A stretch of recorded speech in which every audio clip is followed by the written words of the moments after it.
শুভ নববর্ষ সবাইকে। নতুন বছর তোমরা সবাই ভালো করে কাটিও। ওই দিন আমি একটু তাড়াতাড়ি উঠেছিলাম, মানে 6:30টায়, কারণ আমার ওই দিন একটা জায়গায় যাওয়ার কথা ছিল, কিন্তু আমার একটা বন্ধু শরীর খারাপ হয়ে যাওয়ার কারণে যেতে পারিনি। তো আমি সকালবেলায় নিয়ে বসে পড়েছি কফি, আর ওই দিন সকালবেলাটা খুব ভালো হাওয়া দিচ্ছিল। মা সকালে উঠেই পুজো করে নিয়েছিল ওই দিন। তো আমাদের গাছে প্রচুর ফুল হয়েছিল, গাঁদা ফুল, জবা ফুল, বোগেনভেলিয়ার 3টে গাছে ফুল হয়েছিল। আর সবথেকে মেন হচ্ছে এই লাল গোলাপগুলো, খুব ভালো লাগছিলো দেখতে। এছাড়াও পিঙ্ক কালারের একটা গোলাপ গাছ আছে, আর একটা অফ হোয়াইট আছে। অফ হোয়াইটটা এখন ফোটেনি যদিও বা। তো আমি ওই দিন একটু জুতো পরিষ্কার করেছিলাম, তারপর মা হচ্ছে আচার রোদে দিয়েছিল, ওইগুলো আমি একটু উল্টে পাল্টে দিচ্ছিলাম ওই দিন। এটা ছিল আমার টিফিন, ম্যাগি আর ডিম সেদ্ধ। তো সকাল সকাল নতুন বছরের নতুন ক্যালেন্ডার আর মিষ্টিও চলে এসেছিলো বাড়িতে, আর এটা ছিল আমার লাঞ্চ। অনেক রকমের রান্না হয়েছিল ওই দিন।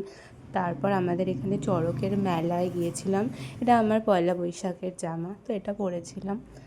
আর মেলা তো প্রচুর বড় এরিয়া নিয়ে হয়, কিন্তু ব্যাপারটা ছিল ওখানে জল জমে থাকার কারণে হাঁটতে গেলেই নিচের থেকে নোংরা কাদা জল উঠছে, তাই বেশিক্ষণ থাকতেও পারিনি। আধ ঘন্টার মতো জাস্ট মেলাতেই ছিলাম।